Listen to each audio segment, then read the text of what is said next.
నన్ను బెదిరించి నా జోలికి వచ్చి నన్ను గెలుకుతే ఊరుకునే వ్యక్తిని కాదు. ఎందుకంటే అన్నిటికీ తెగించి అన్నిటినీ కూడా చూసి అన్నిటికీ ఎదురు నిలబడి అందరితోటి కొట్లాడి ఈ స్థాయికి వచ్చిన.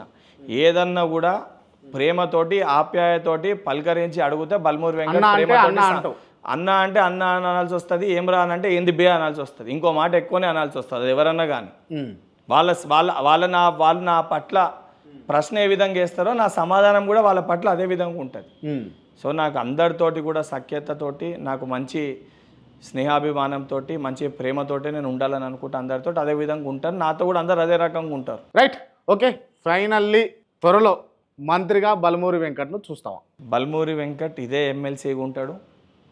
పార్టీ ఇంకేదైనా అదనపుగా సంబంధించి ఒక కార్యకర్త సంబంధించి ఇంకేదైనా రెస్పాన్సిబిలిటీ పార్టీ నా పైన పెడితే పార్టీ పరంగా ఆ బాధ్యతలో అక్కడ ఉన్న ప్రాంతాన్ని, అక్కడ ఉన్న ప్రజల్ని, సమస్యల్ని పరిష్కరిస్తూ కార్యకర్తల్ని కాపాడుకుంటూ పార్టీని క్షేత్రస్థాయిలో ఐడియాలజికల్గా బలపరిచే ప్రయత్నం క్షేత్రస్థాయిలో బల్మూరి వెంకట్ చేస్తాడు. Right, thank you so much. ఈ ఇంటర్వ్యూ క్లోజ్ చేసే ముందు నేను కొంతమంది పేర్లు చెప్తా, వాళ్ళకి సంబంధించి మీరు ఏం ప్రశ్న అడగాలనుకుంటారో ఈ వేదికగా అడగాలి. ఏం అడగాలి? వాళ్ళకి సంబంధించి మీరు ఒకవేళ బల్మూరి వెంకటే ఇంటర్వ్యూవర్గా ఉంటే వాళ్ళని ఏం అడుగుతాడో అది అడగాలి. నా ప్రొఫెషన్ అది కాదు కదా. బట్ జస్ట్ మీరు ఒకవేళ అడగదలుచుకుంటే మీరు ఏం అడుగుతారు? వాళ్ళ ప్రశ్న, ఒక ప్రశ్న ఈ వేదికగా. రైట్, ముందుగా రేవంత్ రెడ్డి, ఇంత ధైర్యం ఎక్కడికి వెళ్ళి వస్తుంది మీకు అని. కేసీఆర్, ఈ మూర్ఖత్వాన్ని ఎందుకు మీరు ఎంట పెట్టుకొని ఉంటారు అని. కేటీఆర్, తెలివి పరుడు అని మీరు అనుకుంటారు కానీ చిన్న చిన్న పొరపాట్లు మీరు చేసుకుంటారు అనేది. హరీష్ రావు, మీరు నమ్ముకున్న వాళ్ళకి మీరు ఏం చేస్తారు అని. రఘునందన్ రావు, ఐడియాలజికల్గా చెప్పే విధానాలు కొన్ని ఉంటాయి కానీ వృత్తిపరంగా వచ్చినప్పుడు ఆ ఐడియాలజికల్ విధానాలకి డిఫరెన్షియేట్గా ఉండే విధంగానే మీరు వ్యవహరిస్తారు అనేది. మహేష్ కుమార్ గౌడ్, మహేష్ అని ఏం అడగాలో నేను అడుగుతూనే ఉంటాను. మహేష్ నాకు సందేహం వస్తే మా పార్టీ సభ్యులు లేదా రోజు పొద్దున్న లేస్తూ ఉంటాను.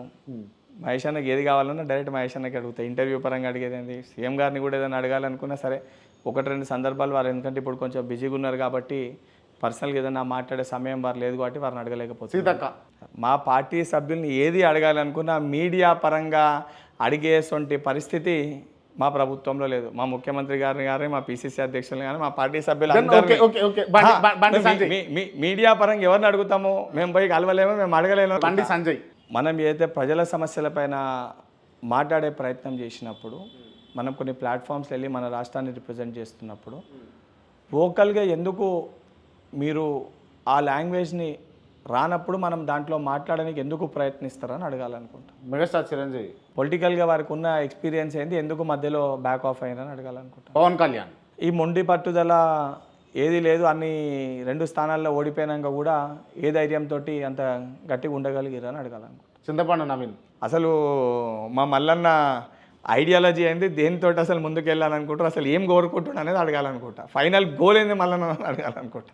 జర్నలిస్ట్ క్రాంతి, నీకున్న అందరు ఇట్లా అన్ని పార్టీల పరంగా మనసు పైన నిజంగా నీకు గత 10 ఏళ్ళ పరిపాలన చూసినావు, 11 ఏళ్ళ బీజేపీ పరిపాలన చూస్తున్నావు, సంవత్సర కాలం పాటు కాంగ్రెస్ పరిపాలన చూశారు. నిజంగా వాస్తవానికి ముగ్గురు పరిపాలనలో ఏ పరిపాలన నచ్చింది క్రాంతి గారిని అడగాలనుకుంటా. రైట్, థ్యాంక్ యూ అన్న, థ్యాంక్ యూ సో మచ్.